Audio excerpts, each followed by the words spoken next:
So are the Beats Fit Pro the perfect set of headphones?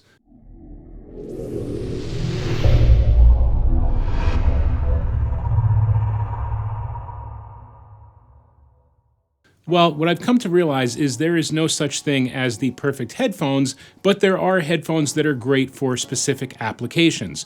So in this review, I'm going to cover 4 main points. One is, of course, sound quality. Sound quality is super important in any pair of headphones. No matter what your application is, you usually want them to sound as good as they possibly can. The second thing is convenience, and convenience might depend on your circumstances, so I'll jump into that a little bit later. Of course, the overall durability and quality of the headphones is important, and that I put on a sliding scale. As the more expensive the headphones become, these being $200, I put a lot more stake in the quality of the item than I would if I bought $20 earbuds from a gas station.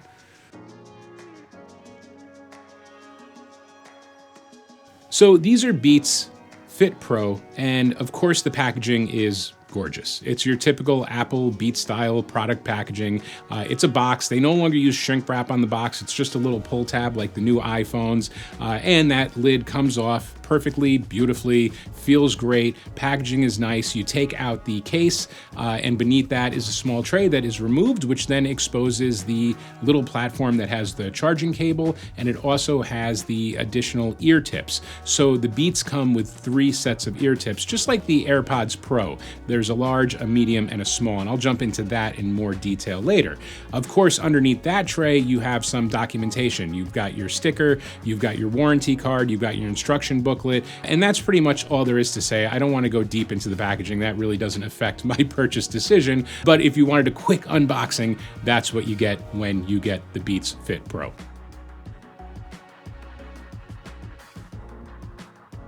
So let's jump into sound quality. This was a really difficult review for me to do. I originally intended for this review to take about 3 to 4 weeks. It ended up taking almost 6 weeks since I bought these. For about 3 or 4 weeks that I was wearing them, the sound quality was absolutely terrible. There was very little bass, there was very little highs, everything just sounded not good. I was really surprised because the Powerbeats Pro, those sounded really great for earbuds. They were certainly comparable to the AirPods Pro or the AirPods or anything in that class. They were just really good headphones and they worked great. The problem I had with those, I have documented in a few other videos. I will never recommend Powerbeats Pro. I feel they are inherently defective. They should have been recalled, and anyone who's ever bought a pair should get a full refund from Apple. Apple, if you're listening, do the right thing. You know those things are complete pieces of junk in the quality department. So the reason I had this issue with the sound quality turns out to be user error. As embarrassing as that sounds, and maybe it is a flaw of the product itself, the fact that you can have user error for putting in headphones, the problem is that I really have kind of funky ears. I'm sure I'm not alone on this. I've heard other people complain, but I can't wear AirPods. I've talked about this in other videos. If I put them in my ear, it literally just falls out. I don't even have to move. They just don't stay in my ear. No matter how I position them, they fall right out.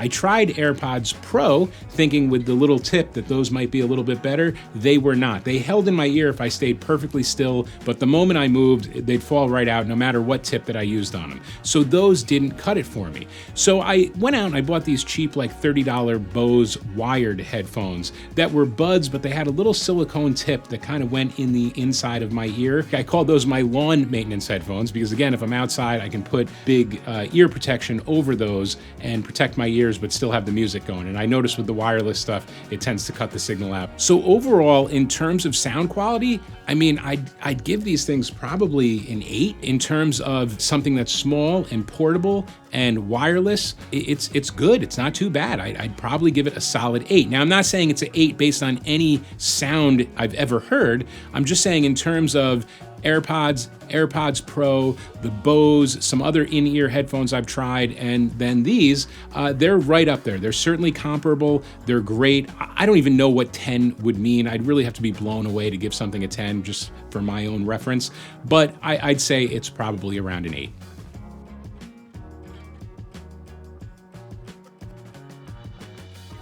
When I take this earbud, I can put it in my ear. Now, normally, I tend to twist these a little bit forward to get that tip to really lock in to my ear. But what I found really interesting about these that I learned much later on, they actually fit and sound much better if I rotate them backwards.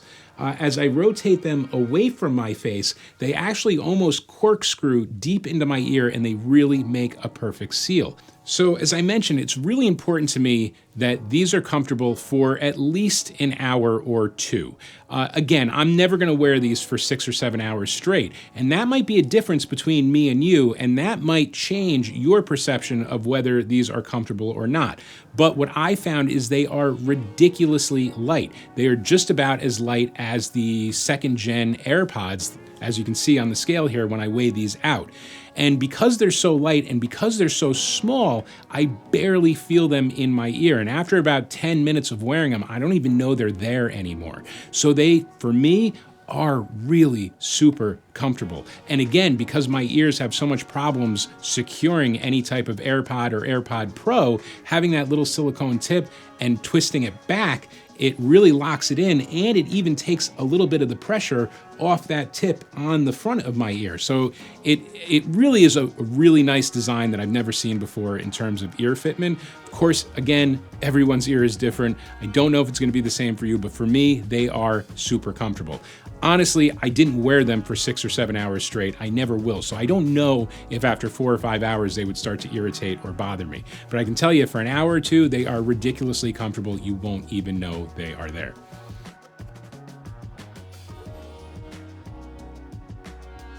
So next thing I want to jump into is the durability and the quality.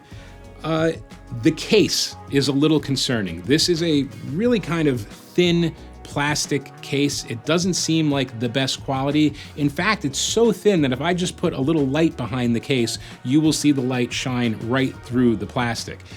This door, it's a little flimsy. And I can tell you, if this was sitting on a counter and you have a pet or a child who's gonna come running by and their book bag's gonna swipe this and knock it off the ground, I can almost guarantee this is going to break into multiple pieces. So just keep that in mind. It is delicate, but it is compact and it is much, much smaller than the Powerbeats Pro case.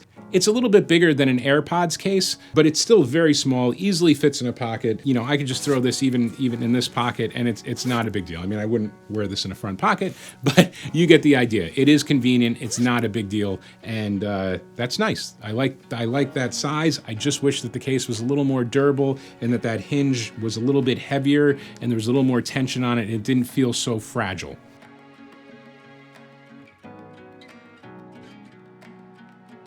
So of course, one thing, like all Apple products lately, the pairing is amazing. It's just what you'd expect. You literally take it out of the box, you hold it next to your phone, it says, do you want to connect? You say yes, and you're done. It's connected. How can it get any easier than that? It has the H1 chip in it. It's a great, great system. I just hope that everything is like that moving forward because it really is super easy to pair with your iPhone.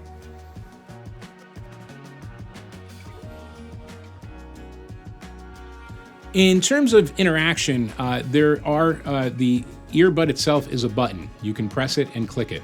And there's a couple different things. Of course, you can start and stop a music, you can skip forward a track, you can go back a track, or if you press and hold it, you can switch between the transparency mode and the active noise cancellation and the normal mode, turning those things off.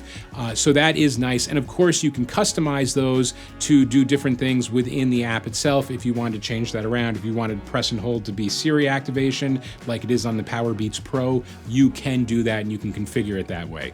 I will say that the voice activation of Siri works really well.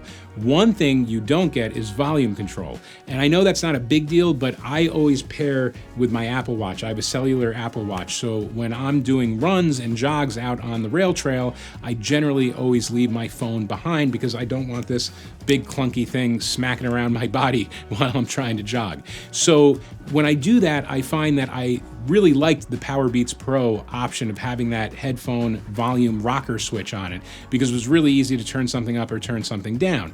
Now, of course, I can use my watch, but when it's cold outside, I live in the Northeast, it's winter now, I generally have layers on, my watch is buried, it's really hard to expose it to get to a menu and then change the volume.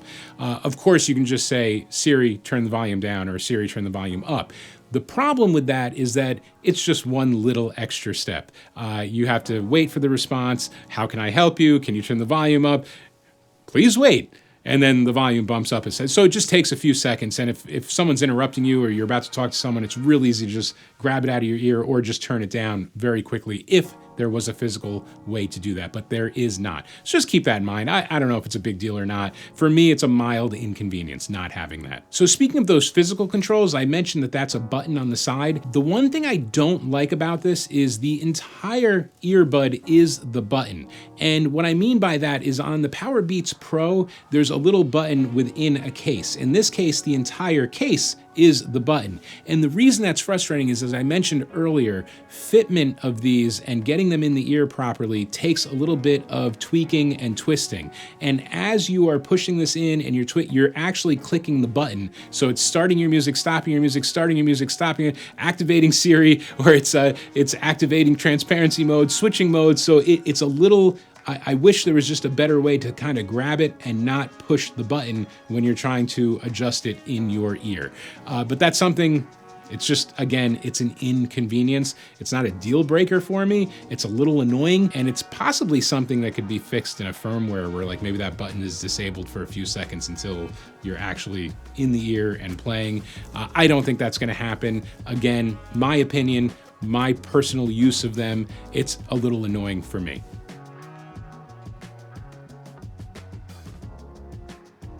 Okay, so for this, I wanted to use my Beats Fit Pro to demonstrate the audio quality that you could expect while in a phone call. I know this is not important for me, but it is important for a lot of people, so I think it's worth mentioning. And now you can hear what the quality is.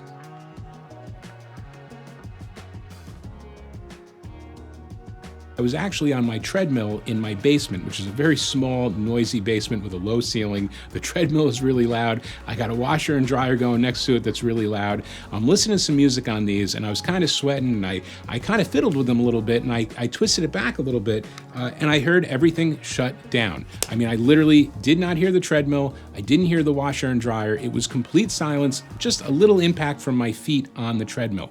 I was blown away because one of the other things that I was really disappointed in was the active noise cancellation. It just didn't seem to work really well. And obviously now I realize this was user error.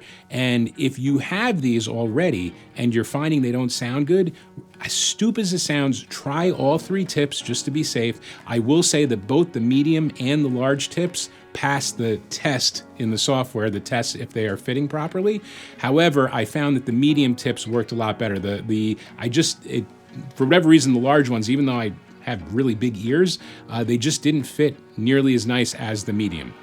So you might vary, try all three, but really take some time in honestly a noisy environment, because the active noise cancellation really relies on a good seal and a good fitment. And if you have that and the active noise cancellation seems to be working really well, I'm gonna bet your sound quality is gonna be really good too, and you're gonna get that bass you're looking for. So let me talk a little bit about the three listening modes that there are that are in the app. To select these, if you're on an iPhone, of course you can just drag from the corner and you can select and press and hold on the volume of the headphones and you will get the expanded menu.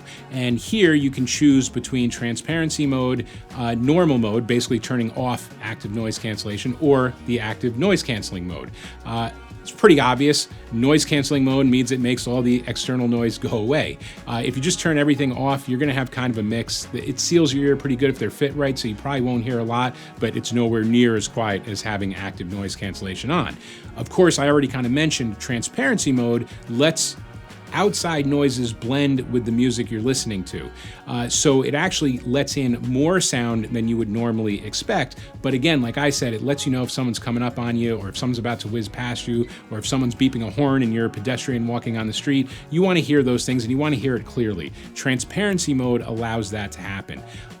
All three modes work excellent on these. As I said, once I got that fitment right, the active noise cancellation was amazing. It was right up there to me with like the Bose QC2 over-the-ear headphones. And those for me were always kind of like the litmus test of like the best noise canceling headphones. And I know they're going back about 10 years now probably, but those were awesome headphones, and this really is comparable. I had AirPods Pro for a very short time. I can't compare them because I don't own them anymore. As I said, they didn't fit. They kept falling out of my ear. So I can't do a comparison. I'm guessing they're comparable. Maybe these are a little bit better, but I don't know why they would be. I'd expect them to be comparable. But it does work really well when they're fit properly.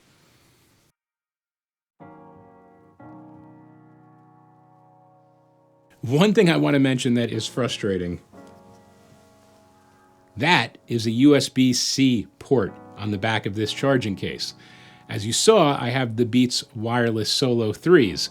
Those use a micro USB plug, and then of course AirPods use a lightning plug. So I have 3 Beats/Apple products, and I need 3 different cables or 3 different adapters to use any of them, which is really, really annoying.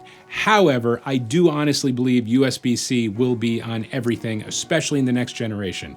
I know it's already on my iPad Pro, it's on the iMacs, it's on all the new laptops and all the M1 stuff that's come out, and it is really expected to be on the iPhone 14. I'd really be surprised if they stuck with Lightning for another generation. So I guess in this sense, even though it's frustrating to have 3 different cables, it has future-proofed me a little bit more than the other headphones that I have.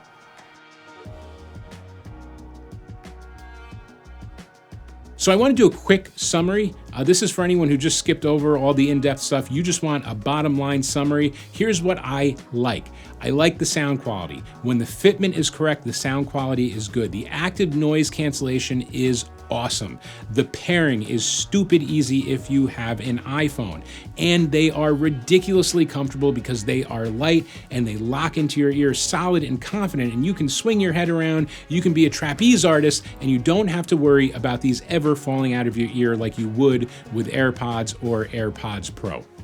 The things that I don't like about these is they don't have physical volume controls. I really wish there was a physical volume control on it. The other thing that is frustrating is that the outer surface is the button. So when I'm trying to put these in my ear, I keep pressing the button and it keeps stopping and starting the music. And it's just annoying. I wish there was a way to fix that without having to just completely disable that button. I know it's silly, getting a proper fit really shouldn't be a challenge. It shouldn't be hard to do. I realize everyone's ear is different. For me, getting that proper fit is hard, but when I get it, it's amazing. When I don't get it, the headphones sound terrible, active noise cancellation doesn't work great, and for me, someone who's really into headphones and audio, it took weeks for me to realize this was what was happening, even though I was using these for a half hour to an hour a day for 2 or 3 weeks straight. I was so disappointed at how bad they sounded, but it turned out it was user error. Who would have thought? The last thing I don't like about these is not having an auditory indicator of what mode you are in. So when you press and hold the bud to switch from transparency mode to noise canceling mode, there's really no way to know what mode you are in and what mode you're going to. Listen, I know this was long. This is a lot of information for a pair of headphones, but these are $200. That's not cheap, so you should really give it some thought before you spend that kind of money. Of course, one other thing to consider, no matter what anyone says, these are disposable. You cannot replace these batteries. You probably won't replace them in 3 or 4 years when they die because there'll be something cool and new out. But just keep in mind, you're spending $200 for something you're going to throw away. I have headphones that are 15 or 20 years old that were probably 50 bucks that I still use on a regular basis that plug in, and I can still get parts for them, which is amazing. But you're never going to get parts for these, you're never going to fix these, and when the batteries are dead, these are dead and it goes in the garbage. It's a little wasteful, it's a little disappointing, and it's something to think about before you shell out $200. That aside, if you are someone looking for a water-resistant workout headphone that is super convenient, really light, really comfortable, and you don't need all-day battery life, this is the one. And I want to give a shout out to the guy on YouTube who asked me to make this video because I wasn't planning on it, because I wasn't going to buy these because I hated Beats so much after my Powerbeats debacle. And if you want to learn more about that, I'll put links to the Powerbeats video in the description below. Listen, if you've had any issues, because I'm really concerned about Beats quality after my Powerbeats experience, leave some comments below with these specifically. I want to see if you have any charging issues. I've been using these for 6 weeks, and I'm keeping my fingers crossed. I have not had one issue with connectivity or one issue with charging. So I'm really happy. So far, these are just as reliable as any AirPods I have ever owned have been, which is awesome because that was not the case with the Powerbeats Pro. Thanks so much for watching. If you enjoyed this video, please like, subscribe, leave a comment below. I will get back to you. And if you have something that you think should be reviewed, let me know and I'll see if I can make it happen for you. Thanks so much. I'll catch you on the next one.